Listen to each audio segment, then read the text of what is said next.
Let's get this show started!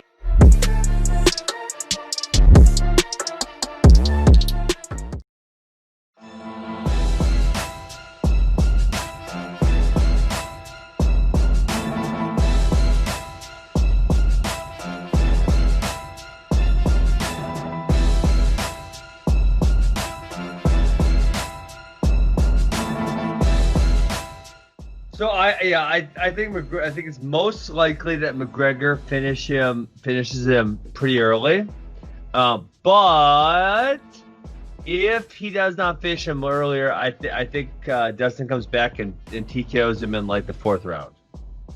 That's his identity. That's who he is, and he, in his own mind, and for a lot of people's minds throughout the world, he's the greatest fighter that ever existed, but he doesn't have a belt, so he can't back up that claim right now. And not the last time we saw him, but we saw him get beat off Mayweather. We saw him get choked out of Khabib. That eats away at him. That keeps him up at night. That's what keeps him going back to the gym. He wants to be the champion. That's what's driving him. And yeah, he's not talking. A few reasons for that. Number one, he's matured. He's got a little bit older. And the people that he's dealing with now, Cerrone and Dustin, he knows them. They've been around a long time. He has respect for them. And there hasn't really been a back and forth, so there's a lot of things. But the motivation for Conor is to be the champion again. Simple as that. So I don't think he's been taken easy because he's resting on his laurels, because he has tons of cash in the bank. All the money in the world, you can't buy a world title. Right? Doesn't matter how much money you got. You cannot buy being the champion of the world. It's priceless. Okay. And the only way you can get that is by beating people in the octagon and beating eventually the champion. So I think we're going to see a very, very good Conor McGregor. And I think we're going to see a very, very good Dustin Poirier. I think it's going to be a great fight, however long it lasts. If I have to make a pick, which I do, I say Conor McGregor gets it done. But I wouldn't be surprised if Dustin pulls it out the bag. But more than likely, yeah, I think Conor gets another knockout, end of round 2. What's up, guys? It's the martial arts master, Platinum Mike Perry here, and I got some picks and predictions for you on UFC 257 this weekend, and here are my picks. I'm going to go with Amanda Ribas, I'm going to go with Michael Chandler, and I'm going to pick the champ, Conor McGregor, all 3 to get the wins this weekend. Those are my picks and predictions. UFC 257 this weekend, guys. They are my picks.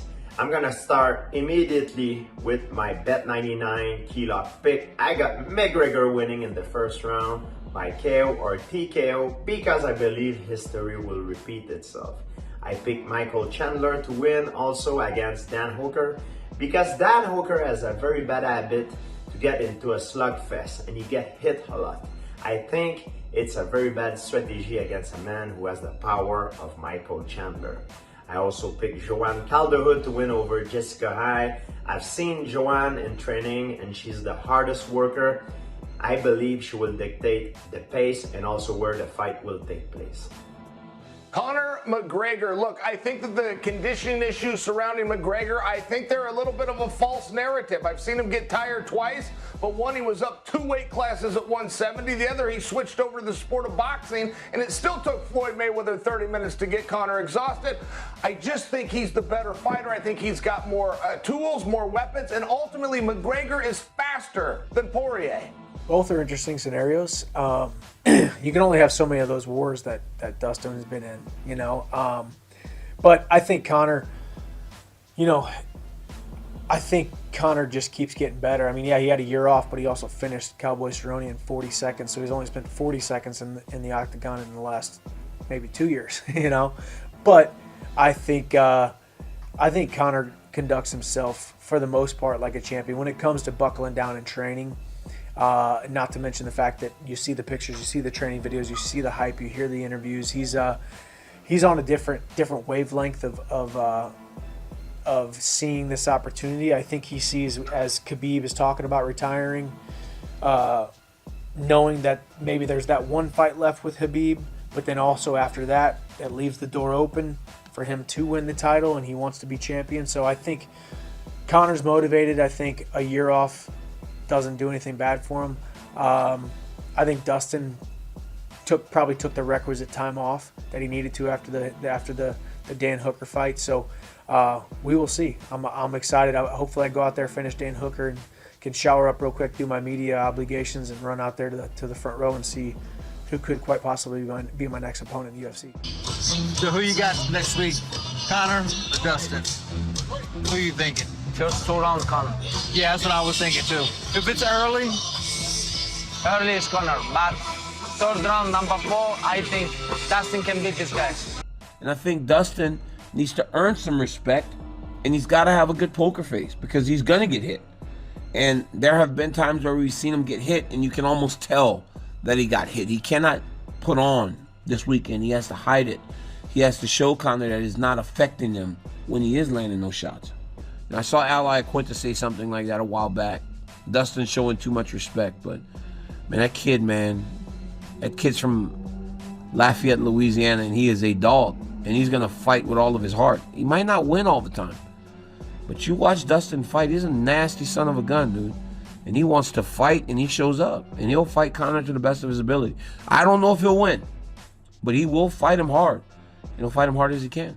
Dustin's big. You look at his back and his arms. He's got really long arms. That's another thing about McGregor that people don't realize. He's got some super long arms. For a little guy, because make no mistake about it, Conor's a little guy, right? He's short, he's kind of skinny, but he's so long. He's got super long arms, and he's fast. But Dustin's big. Like, Dustin doesn't seem to have as much explosiveness. He's not going to go pap, pap, but it's like kind of like bang, bang, bang. Everything just kind of lands with a thud, right? From the jab to the left hand to the hook, everything just kind of lands with a thud from Dustin Poirier. And when he walks in the octagon, you look at his back and his arms and his shoulders. It was never more evident than when him and Max Holloway got in there. We all thought Max Holloway could fight at lightweight. And then when you saw them next to each other, you were like, wow, Max is too small to fight at lightweight. It's because Dustin's a big lightweight that at some point I feel is going to be fighting up at welterweight. The Eddie Alvarez fight, when Eddie tried to come in a bit reckless. You can't be reckless. He's too sharp. Conor's too sharp. He's a sniper, man. Dude's a legit sniper. Okay. It's another UFC card this weekend. It's a big one. It's the first pay-per-view of the year. Let me give y'all some picks. I'm going with McGregor by 2nd round knockout. I think Dustin will probably last longer, but ultimately be the same thing. I even think he'll probably get it with a straight left. And then I'm going with, this one's hard to pick, but I'm leaning towards Michael Chandler on pulling it off. He might take some damage. Dan Hooker gonna come ready to fight, but he got the wrestling to fall back on, and I think that might save him, and he'll ultimately win a decision off of it. Well, that's exactly it. He's got to create a bit of a window for himself to kind of get those anxiety out and deal with the pressure that McGregor's going to put him on. I mean, McGregor's already said 60 seconds, I'm coming for him. So Poirier's going to have to give himself a couple of 3 minutes just to move around and stay cautious, but not get too drawn into a battle. Because the longer this fight goes, the more it suits him. Yeah. There's no doubt about that. He just needs to take his time, and if he can do some stuff to dismantle Conor's game, work that lead leg as we talked about in the breakdown, and just kind of stay away from that left hand, make him miss a few times like Nate Diaz did. There's lots of ways that Poirier can win this fight. He's got to get past that first couple of minutes though, and that's the danger zone for him. Well, I think start fast. You know, exactly what he said. Start fast, put the pressure on him early, take control of the center of the octagon early, and force Poirier to pick a direction. You're back up against the fence, do you want to go left or right? Because he's got setups for both. Yeah. And if you can tease him a little bit and get Poirier to run forward, then he'll Eddie Alvarez him. Like we saw, slip back, counter left. Yep. There's lots of different ways for McGregor to win this fight, but it's all about starting early and getting ahead, not on the scorecards. He doesn't care about the scorecard. It's getting ahead in Poirier's mind. Yeah. And, you know, I also wouldn't be surprised if we see a bit of grappling in this one as well, especially if it goes late. Because you can't do a training camp for Khabib and not get better at wrestling. Yeah. And I expect Conor to have facets to his game that we've not even imagined yet. Next we have Dustin Poirier and Conor McGregor. Conor is obviously the favorite at -301 and Dustin is at +251. I picked Conor in this one. I think he's kind of got that, I've already been in your head, I already know what to do with you. He is coming at this fight with a different approach. When they fought before, they were on the undercard of me fighting Amanda Nunes, and Conor was intentionally getting into Dustin's head. So the nice guy approach, the supportive approach right now, it does feel a little bit mind gamey, but who knows? Conor's done a lot of work on himself as an athlete and as a father and as a person, and Dustin also seems like he's done a lot to get himself ready and right for this fight and fights of this caliber. If this was a marathon, you have to put money on who has better cardio. Would you bet on Conor or Dustin off the track record? Probably Dustin. Dustin, yeah. Dustin has way better cardio. Dustin gets better over the rounds. He likes to scrap. You can't say the same for Conor. So if there's going to be a third round knockout, man, I would probably say it's Dustin Poirier, going based off their experience and their history. I think you're better first 2 rounds for Conor. Because if that fight goes past the first 2 rounds, it could, it probably sway more Dustin's way. This ain't an easy fight for Conor. I know he says 60 seconds. There's a chance because Conor McGregor, he get it done early in the rounds. But man, Dustin's a monster, dude. Monster.